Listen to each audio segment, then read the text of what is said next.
તો સાથે હવે કેન્દ્રીય કેબિનેટના વિસ્તરણની તૈયારી પણ ચાલી રહી છે। આ સપ્તાહે જ મંત્રીમંડળનું વિસ્તરણ થઈ શકે છે। અનેક નેતાઓ આજે દિલ્હી પહોંચી રહ્યા છે। ખાસ કયા રાજ્યોને આ મંત્રીમંડળના કયા નેતાઓને સ્થાન આપવામાં આવશે તે એક મહત્વનો પ્રશ્ન। પરંતુ જ્યોતિરાદિત્ય સિંધિયા હોય, સર્વાનંદ સોનોવાલ હોય તે તેઓ દિલ્હી પહોંચશે।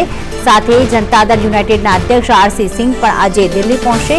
अनेक मंत्रियों विभाग बदलाई पण शके छे। अजय, क्या माहिती प्राप्त हो रही है जब मोदी मंत्रिमंडल का विस्तरण होने जा रहा है? कौन कौन से नेता आज दिल्ली पहुंचेंगे और किस किस राज्य के नेताओं को ये मंत्रिमंडल में स्थान मिल सकता है?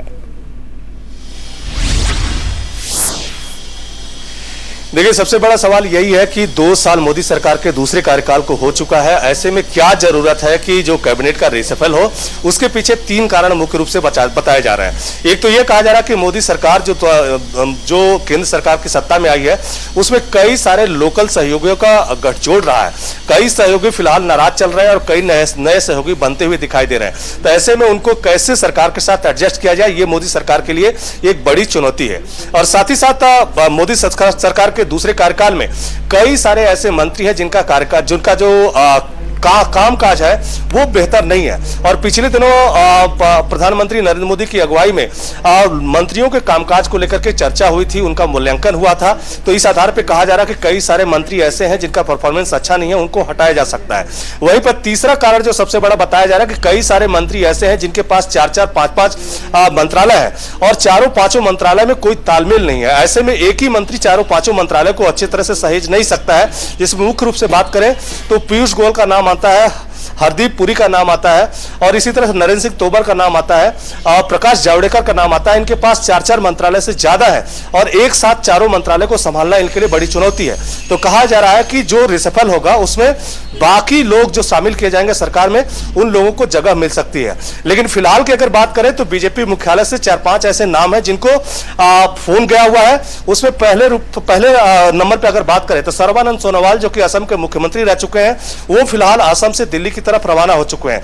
इसी तरह से ज्योतिरादित्य सिंधिया जो कि मध्य प्रदेश के देवास में थे और तमाम सारे जगहों पे अपनी यात्रा कर रहे थे, बीच यात्रा को रोक करके उन्होंने न सिर्फ अपना मंदिर दर्शन किया बल्कि मंदिर दर्शन के बाद 3:30 बजे दिल्ली की तरफ रवाना होंगे। इसी तरह से नारायण राणे के बारे में कहा जा रहा है कि वो भी आज ही दिल्ली रवाना हो जाएंगे। जबकि बीजेपी अध्यक्ष जेपी नड्डा जो है फिलहाल हिमाचल में है और कहा जा रहा है कि ये चूंकि नेताओं को जिन सबको बुलाया गया है वो उन सारे लोगों से बातचीत करने के लिए वो दिल्ली की तरफ आज ही लौट आएंगे।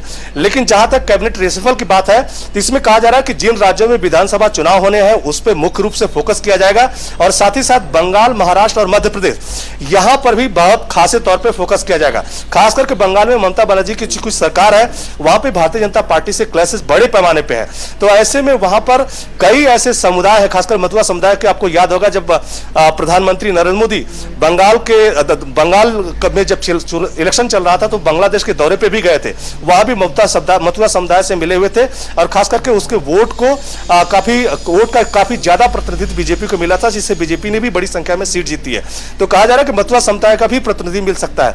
इसी तरह से मध्य प्रदेश और खास करके महाराष्ट्र में जो कि बीजेपी में नारायण राणे आए हैं उनको भी जगह मिल सकती है। तो कई सारे ऐसे लीडर हैं जिनको जगह दी जा सकती है। और साथ ही साथ छोटे दलों की बात करें तो उत्तर प्रदेश में अनुप्रिया पटेल का नाम आ रहा है और यह भी कहा जा रहा है कि चूंकि योगी सरकार के शासनकाल में ब्राह्मण समुदाय काफी नाराज है, तो ऐसे में ब्राह्मण समुदाय को भी प्रतिनिधित्व मिल सकता है। और वरुण गांधी के पूरे इलाके में चूंकि विधानसभा चुनाव होना है तो ऐसे में उस पूरे इलाके को मैसेज देना होगा कि वरुण गांधी को भी कहीं न कहीं पार्टी तरजीह दे रही है। तो कहा यह जा रहा है कि वरुण गांधी को भी जगह मिल सकती है। इसी तरह से पशुपति जो पारस है जो कि रामविलास पासवान के भाई हैं, इन्होंने फिलहाल एलजेपी जो है उसको तोड़ी है, तो कहा जा रहा है उनको भी जगह मिल सकती है। तो फिलहाल कई सारे कारण है, कई सारी वजह है, कई सारे लोगों को बुलावा मिल चुका है और कहा जा रहा है कि इसी हफ्ते चूंकि कैबिनेट रिशफल होना है तो आने वाले समय में कई और लोगों को भी बुलावा मिलेगा। बिल्कुल, धन्यवाद तमाम जानकारियों के लिए।